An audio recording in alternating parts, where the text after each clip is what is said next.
Good morning from Chalsa. তো last ব্লগটা যারা দেখেছো তারা নিশ্চয়ই জানো যে আমি কীভাবে এখানটা এসেছি, সেই নিয়ে আমি ডিটেলসে কিছু বলছি না। তবে এটুকু বলতে পারি 750 কিলোমিটার কলকাতা শিলিগুড়ি রোডে গাড়ি চালানো সত্যিই টাফ ব্যাপার। তো সেটা করে দেখিয়েছি, খুব তাড়াতাড়ি পৌঁছেছি। 750 কিলোমিটার রাইড করে কলকাতা শিলিগুড়ি রোডে এখানে পৌঁছতে পারবো এটা প্রথমে আশা করতে পারিনি। তো তোমরা যারা ভিডিওটা দেখোনি, ডিসক্রিপশনে আমি লিঙ্কটা দিয়ে দিচ্ছি, তোমরা ভিডিওটা দেখে নিও। তো কালকে রাত্রেবেলা হোটেলে চেক ইন করে, মানে হোটেল বলতে তোমরা জানো যে আমি কালকে ডরমেটরি রুম বুক করেছিলাম। আজকে আমাদের বুকিং আছে, আজকাল বুকিং আছে নন এসি ডাবল বেডের রুম। তো আজকে আমরা মোটামুটি রুম প্রায় খালি করে দিয়েছি, খালি করে নিচের রুমে নিয়ে গেছি। রুমটার কোয়ালিটি আমি তোমাদের ভিডিওর লাস্টেই দেখাবো। আজকে পরিকল্পনা আছে 7 পয়েন্ট। ডুয়ার্স আসলে 7 পয়েন্ট ঘোরে না এমন কেউ নেই। 7 পয়েন্টের প্রথমে যাব আমরা ঝালং, বিন্দু, রকি আইল্যান্ড, সুনতালি খোলা, তারপর যাব সামসিং। এই বিকালবেলা চলে যাব মূর্তি রিভার। তো আজকে আমাদের প্রচুর পরিকল্পনা আছে। কালকে রাতে তো টায়ার্ড হয়ে গিয়েছিলাম, ফ্রেশ হয়ে নিয়ে খেয়েছিলাম। ইউথ হোস্টেলের ক্যান্টিন আছে, ভালো বললে কম হবে, ভালোর থেকে যদি বেশি কিছু হয় সেরকমই। কালকে আমাদের মেনুতে ছিল কোয়ালিটি চালের সাফিসিয়েন্ট ভাত, ডাল, একটা সবজি, পাঁপড় ভাজা, ডবল ডিম। তো সব কিছু মিলিয়ে নিয়েছিল আমাদের 100 টাকা। কালকের একদম ঘুমটা হয়েছে অসাড়ে ঘুম যাকে বলে, ঘুমিয়েছি, সকাল হয়েছে বুঝতে পারিনি। সকালটা হয়েছে একটা অপূর্ব সকাল হয়েছে যাকে বলা হয়। কেন বলবো না অপূর্ব, এই রুমের পাশেই জানালা ঠিক ওখান থেকে সূর্য উঠছিল। সূর্যটা আমি তোমাদের দেখাতে পারছি না এই মুহূর্তে, আর বাইরের ভিউটা এরকমই। ওদিকে আছে চা বাগান, বেশ দারুণ একটা ভিউ। তো সব আপডেট তোমাদের সামনে তুলে ধরবো, শুধু ভিডিওর সঙ্গে থেকো। দেখা হচ্ছে মোটো ব্লগিং সেট আপে। রেডি তুই? ঠিক আছে, চলো রেডি। মোটামুটি নিয়েছি একটা ট্যাঙ্ক ব্যাগ, আর এটা নিয়েছি শীতের পোশাক যদি ঠান্ডা ফান্ডা লাগে সেই জন্য। লোকেশানে সেট করেই নিয়েছি যে 7 পয়েন্টের প্রথম পয়েন্টে যাব ঝালং। তো ঝালং এখান থেকে দূরত্ব দেখাচ্ছে, গুগল দেখাচ্ছে 34 কিলোমিটার। সকাল সকাল এইরকম রোড, কিচ্ছু বলার নেই। দুদিকে ঘন জঙ্গল। এই রোডটা হলো NH 31। এই রোডটা গিয়েছে আসাম পর্যন্ত। এই রোডটা গরুমারা ওয়াইল্ড লাইফ স্যাঞ্চুয়ারির মধ্যে দিয়েই আসছে। মানে কালকে রাতেই এসেছিলাম, ওই জন্য দেখাতে পারিনি। তো আমরা এসেছিলাম পিছন থেকে, আর এখন যাচ্ছি সামনের দিকে। সামনেই আছে চালসা, ওদিকেই আছে ঝালং। ঝালং সম্বন্ধে তোমাদের অনেক কিছুই বলবো, শুধু ভিডিওটা সঙ্গে থেকো। সকাল এখন সময় 9:25। একটু গরম লাগছিল, কিন্তু বাইরের যে ওয়েদারটা বেশ দারুণ ওয়েদার, মস্তি ওয়েদার যাকে বলে। বর্তমানে চা বাগান একদম সব জায়গাতেই সুন্দর, সব একই লেভেলের চা বাগান। সামনে লেখা সেবক 42 কিলোমিটার বাঁদিকে, মালবাজার বাঁদিকে, শিলিগুড়ি, গ্যাংটক সব এই রোডটা থেকেই যাওয়া যায়। আর এই জায়গাটাই হলো চালসা বাজার। চালসার যদি মেন জায়গা হয় তাহলে এটাই চালসার মেন জায়গা।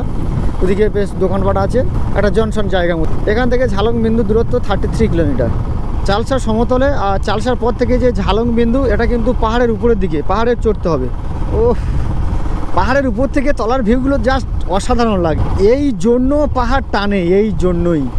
আমার রাইডিং পার্টনার এত সুন্দর রাস্তা দেখে ও চলে যাচ্ছে, কিন্তু আমি পাচ্ছি না। কেন কি, আমার দুদিকে এইরকম ভিউ আমাকে টানছে। দুদিকে শুধু চায়ের বাগান, আর মাঝখান থেকে একদম রাস্তা। বাগানের উপর থেকে এক একটা করে গাছ দাঁড়িয়ে আছে, বেশ একটা অসাধারণ বিউটি লাগছে। যত জায়গায় যাচ্ছি, মানে বিভিন্ন জায়গায় বিভিন্ন রকমের ভ্যারাইটিস চা বাগান পেয়ে যাবেন। ধলের এখানে এই টিকিটটা দেখালে আর পয়সা নিয়ে যাবেন। আচ্ছা আচ্ছা। কোথা থেকে আসছে? আমরা আছি ডায়মন্ড হারবার। এখান থেকেই টিকিট নিচ্ছে, পার হেড 20 টাকা টিকিট কাটলাম, 20 টাকা করে। ওখান থেকে ঝালংয়ের দূরত্ব দেখাচ্ছে 11 কিলোমিটার। তবে গুগল ম্যাপের ভরসা করলে হবে না। এখানটায় পাহাড়ে কিংবা জঙ্গলে যেখানেই যাও না কেন, লোকালদেরকে একটু প্রায়োরিটি দিও গুগলের থেকে। কারণ গুগল ম্যাপের ভরসা করলে তোমার সেদিনে যাওয়াই হবে না আর কি। গুগলে এমন একটা রাস্তা কাছে, সেখানে কোনো রাস্তাই নেই, মানে দেখিয়ে দিচ্ছে এই রাস্তা যেতে হবে। লোকালদের জিজ্ঞাসা করলাম, লোকালরাই সঠিকটাই বলে দিল।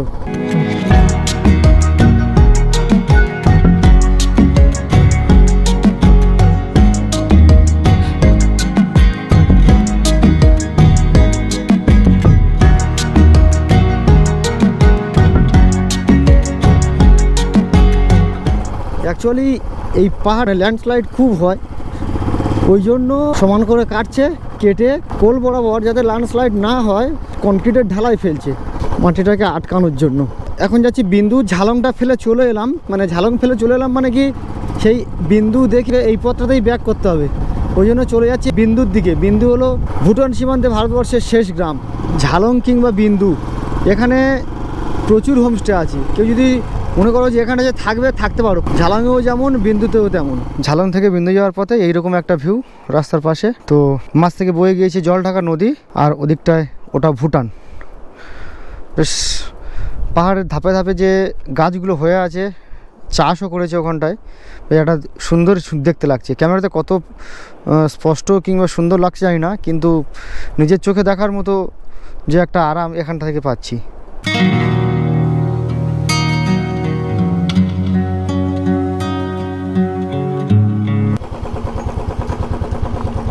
এই হলো বিন্দু ব্যারেজ, ভারত আর ভুটানের সীমা নির্দেশ করছে এই ব্যারেজটা। ব্যারেজের উপর থেকে যাওয়া যায়, ডান দিকে চলে গেলে ভুটান, আর এটাই তো ভারত। তো বিন্দু সীমান্তে এরকম দোকান আছে, অনেক জিনিস বিক্রি হচ্ছে। তো তার মধ্যে আছে কমলালেবু, আমাদের চোখে লেগেছে, অনেক ধরনের লজেন্সও আছে। কত 120 টাকা ডজন। তো আমরা 6টা নিচ্ছি, 6টার কমে বিক্রি নেই, নিলে 1 ডজন নিতে হবে, ওটা 110 টাকা ডজন আছে। লেবুটা কেমন? মোটামুটি খুব ভালো না। মিষ্টি নেই? আমাদের ওখানে থেকে দাম বেশি। আচ্ছা, হিসেব মতো কম হওয়া দরকার, যেহেতু এই পাহাড়ের গায়ে গায়ে লেবু গাছ আছে, এটা স্পট, টুরিস্ট স্পট বলে ওই জন্য দামটা একটু বেশি। তবে লেবুর কোয়ালিটিটা যদি ভালো হতো তাহলে ঠিক ছিল। চলে এসেছি বিন্দু, যাকে বলা হয় ভুটান সীমান্তের ভারতবর্ষের শেষ গ্রাম। আমার পিছনে যেটা দেখছো এটা হলো বিন্দু ব্যারেজ, এটা কিনা ভারতবর্ষের দ্বিতীয় প্রাচীন ব্যারেজ। ঝালংয়ের হাইডেল প্রকল্পের জলের নিয়ন্ত্রণ করা এই বিন্দুর এই বাঁধ।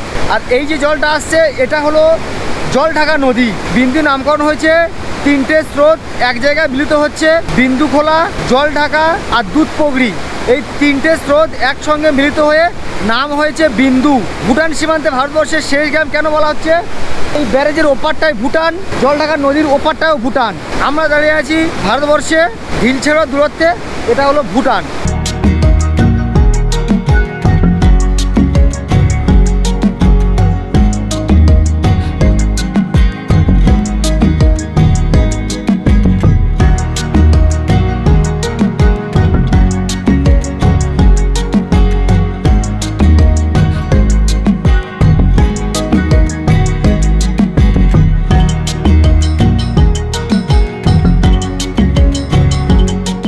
বিন্দুর যে বাঁধটা দেখে এখন চলে যাচ্ছি ঝালংয়ের দিকে।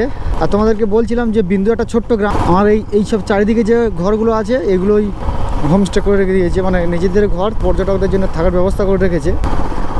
এই কয়েকটা, বেশি না, অল্প কয়েকটা বাড়ি নিয়েই এই গ্রামটা, বিন্দু গ্রামটা অবস্থিত। এখান থেকে ঝালংয়ের মাঝে ছোট্ট একটা ভিউ আছে, যাওয়ার সময় তোমাদের ওই ভিউটা তোমাদেরকে দেখিয়ে নিয়ে যাব। অ্যাপেল স্টোন সামনেই হলো অ্যাপেল স্টোন ভিউ পয়েন্ট। এই যে ঝর্ণাটা নেমে আসছে, ওই যে একটা বড় আকারের যে পাথর আছে, বড় আকারের যে পাথরটা, এটা দেখতে অনেকটা আপেলের মতো, ওই জন্য এই জায়গাটার নাম হচ্ছে অ্যাপেল স্টোন। আর এই ওর পাশ থেকে বয়ে গিয়েছে ঝর্ণার জল। আমি এসেছি ঝালংয়ের দিক থেকে, আর এদিকে আছে বিন্দু, আর এই মাঝে আছে অ্যাপেল স্টোন, ছোট্ট একটা ভিউ। পাথরটা জাস্ট অ্যাপেলের মতো বলে এটাই নাম। আর এর পাশেই আছে হোটেল অ্যাপেল স্টোন। এখান থেকে অনেক মানুষ খাওয়া দাওয়া করে, তবে এখন যা সময়, খাওয়া দাওয়ার সময় নয় বলে খাচ্ছি না।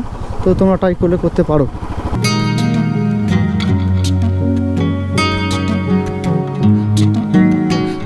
চলে এসেছি ঝালং। ঝালং হলো গরুবাথান ব্লকের জলঢাকা নদীর পাশে ছোট্ট একটা গ্রাম, সাজানো গ্রাম যাকে বলে। ঝালং আসার পথে যে রাস্তাটা সেটা উডেন ফরেস্টের বন। জলঢাকা নদীটাই হলো বর্ডার ভুটান এবং ভারতের। আর এই বয়ে গিয়েছে জলঢাকা নদী। তোমরা যদি দেখতে পাও যে আমার পিছনে যে সারি সারি পাহাড়ের যে রেঞ্জ, এগুলো সবই ভুটানের পাহাড়। তো ছোট্ট ছোট্ট যে ঘরবাড়ি সেগুলো হলো ভুটানের ঘর। ঝালংটা এই জন্যই বিখ্যাত, জলঢাকা নদীর ভিউটা এখান থেকে খুব সুন্দর দেখা যায়। ঝালংটা অনেক উপরের দিকে, আর জলঢাকা নদীটা বয়ে গেছে তলা দিয়ে।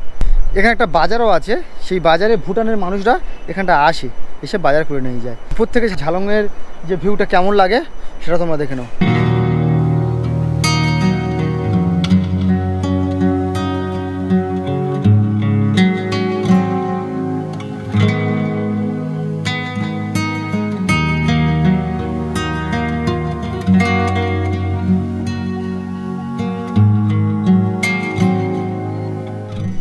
এখন সময় 1টা 15, আর ঝালংয়ের ভিউ পয়েন্টের কাছেই একটা ভালো রেস্টুরেন্ট আছে, হোটেল বলা চলে, ভাত টাত সবই পাবে।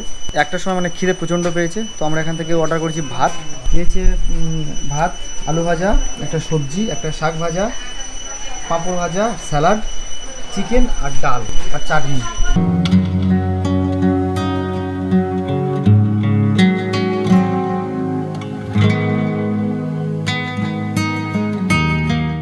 এখন সময় 2:01 আর ঝালং থেকে আমরা লাঞ্চ করলাম। বিল হয়েছে আমাদের 300 টাকা। অ্যাকচুয়ালি 4 পিস শুধু মাংস দেবে, বাকি ভাত ডাল সবজি যা সবই আনলিমিটেড। 400 টাকা বলেছিল, বাবু সোনা গিয়ে কী বললো জানি না, তো 300 টাকা করেই নিল। আর আরেকটা জিনিস তোমাদের দেখিয়ে দিই, রাবার গাছ। এই গাছগুলো, এগুলো হচ্ছে রাবার গাছ।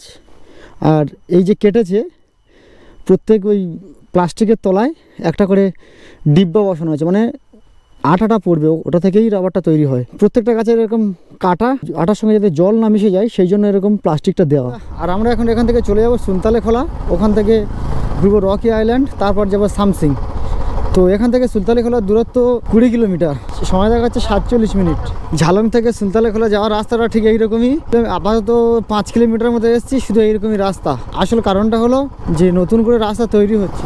সুলতালে খোলা যাওয়ার পথটা ঠিক এইরকমই, দুদিকে ডেন ফরেস্ট, উডেন ডেন ফরেস্ট দুদিকে, আর মাঝখান থেকে এরকম রাস্তা। এতক্ষণ যেখানে ছিলাম সেখানটায় ঠান্ডা লাগেনি, গাছের ফাঁক থেকে সূর্যের আলো এসে পড়ছে, সুন্দর দৃশ্য।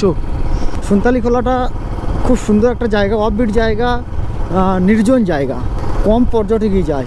তো সুলতালি খোলাতে ঢোকার আগে টিকিট নিচ্ছিল 20 টাকা করে, কিন্তু আমরা ঝালং যাওয়ার আগে একটা টিকিট কেটেছিলাম, ওই টিকিট দেখালে কাজ হয়ে যাচ্ছে, অসুবিধা নেই। আর রাস্তাটা ঠিক এইরকম উত্তরাই অ্যাডভেঞ্চারাস একটা রাস্তা। দুদিকে রাস্তাটা এইরকমই, মানে 4 চাকা যাওয়ার জন্য রাস্তাটা করে দিয়েছে, মাঝখানটাতে ফাঁকা, আর বাইকের চাকাটা ঠিক সেই জায়গা থেকে চলে যাচ্ছে, অসুবিধা নেই। 4 চাকা ঢুকলে বাইক সাইড দেওয়া যাবে না, এইরকম একটা ব্যাপার। এর জন্য এত দূর আসা। এই হলো সুলতানে খোলা, যে only 5 person at a time, মানে একটা সময় 5 জন এই ব্রিজে উঠতে পারবে। 5 জনের বেশি উঠলে রিস্ক। এই ব্রিজটাতে উঠেছি, দুলছে, তারের সাপোর্টেই ব্রিজটা আছে। তলাটা দেখো পুরো ফাঁকা, কিছুই নেই। চারিদিকে সবুজের সমারোহ, বিভিন্ন প্রজাতির প্রজাপতি, বিভিন্ন প্রজাতির পাখি, এই জন্য বিখ্যাত এটা সুলতানে খোলা। নেপালি ভাষায় সুলতানে মিন্স অরেঞ্জ, খোলা মিন্স স্ট্রিম। এখানটা প্রচুর পর্যটক আসে, একটাই কারণ যে এখানকার চারিদিকের গ্রিনারি, চারিদিকে শান্ত পরিবেশ, এই জন্যই মানুষ এখানটায় আসে। বিভিন্ন পোকার আওয়াজ, আর ওই ওদিকটাতে বয়ে গিয়েছে একটা স্রোত, পাহাড়ি স্রোত। স্রোতের কলকল শব্দ মানে জায়গাটাকে অন্য একটা মাত্রা জুড়ে দিয়েছে। সত্যি বলতে জায়গাটার সৌন্দর্য আরও বাড়িয়ে দিয়েছে। সুন্দর এই গ্রিনারির মধ্যে একটা কটেজও আছে ওখানটায়, অচেনা জায়গা, নির্জন জায়গা, শহরের কোলাহল থেকে অনেকটা দূরে। এখানটায় আছে ছোট ছোট বেঞ্চ, বাঁশের বেঞ্চ। এই বাঁশের বেঞ্চে বসে প্রকৃতির যে ফিলটা দারুণভাবে নেওয়া যায়। একদম নির্জন, তো ওই জন্য বেশি ভালো লাগে। এই হলো সুনতালে খোলার হ্যাঙ্গিং ব্রিজ। একসঙ্গে 5 জনের বেশি ওটা লেখা আছে নিষিদ্ধ, জানি না উঠলে কী হবে। যে ব্রিজটা পেরিয়ে একটা আছে কটেজে থাকতে গেলে অনলাইনে বুকিং করতে হয়। আর সুলতালি খোলার রাস্তাটা যে এতটাই উতরাই, সেই জন্য নামা ওঠার জন্য বিশেষ একটা গাড়ি আছে। তো এখান থেকে আমরা যাব রকি আইল্যান্ড, তারপর যাব সামসিং। তো ভিডিওর সঙ্গে থাকো, সমস্ত ডিটেলস তোমাদের সামনে তুলে ধরছি। যারা নেচার ভালোবাসে তাদের জন্য সুলতালি খোলাটা বেস্ট জায়গা বলবো। আর এখান থেকে চলে যাব রকি আইল্যান্ডের ডিস্টেন্স দেখাচ্ছে 4.5 কিলোমিটার এখান থেকে।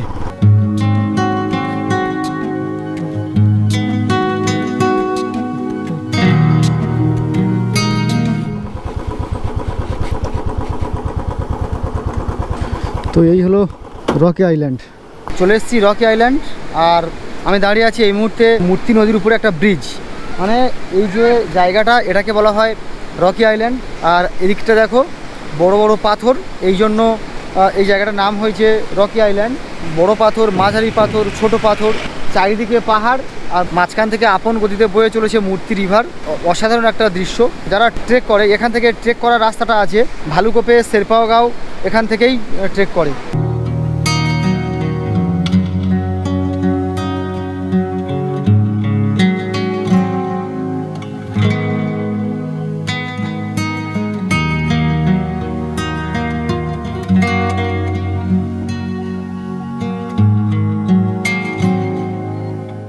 এখন সময় 4:05, আর রকি আইল্যান্ড দেখে যাব এখন সামসিং। সুন্দর একটা ভিউ আছে, তো সেখানটা যাব। ভেবেছিলাম মূর্তি রিভারটা তোমাদেরকে দেখাবো, তবে আজকে দেখাতে পারিনি, কোনো একটা এপিসোডে মানে কি কলকাতা টু ডুয়ার্স এপিসোডে তোমাদেরকে আমি দেখিয়ে দেবো মূর্তি রিভারটা।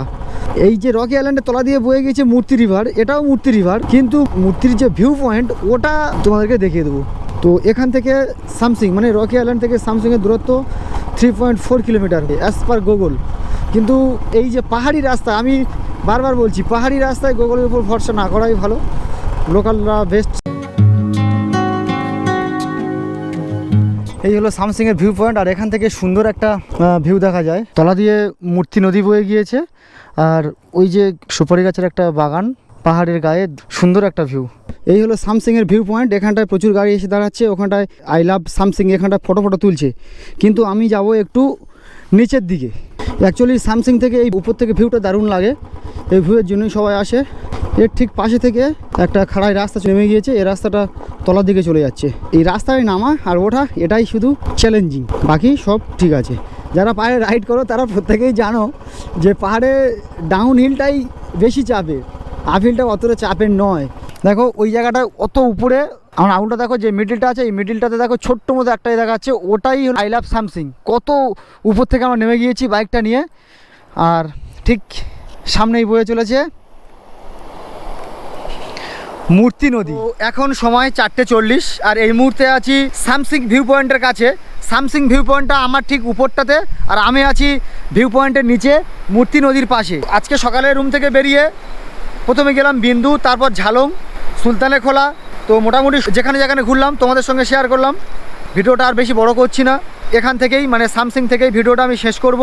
ভিডিওটা কেমন লাগলো অবশ্যই কমেন্ট করে জানিও। তোমাদের সঙ্গে দেখা হচ্ছে ঠিক পরের এপিসোডটা ডুয়ার্সের আরও অনেক কিছুই তোমাদের সামনে তুলে ধরবো। তো আর বেশি কথা বাড়াচ্ছি না, ভিডিওটা আমি এখান থেকেই শেষ করছি। দেখা হচ্ছে তোমাদের সঙ্গে পরের ব্লগে। Till then stay safe, stay healthy.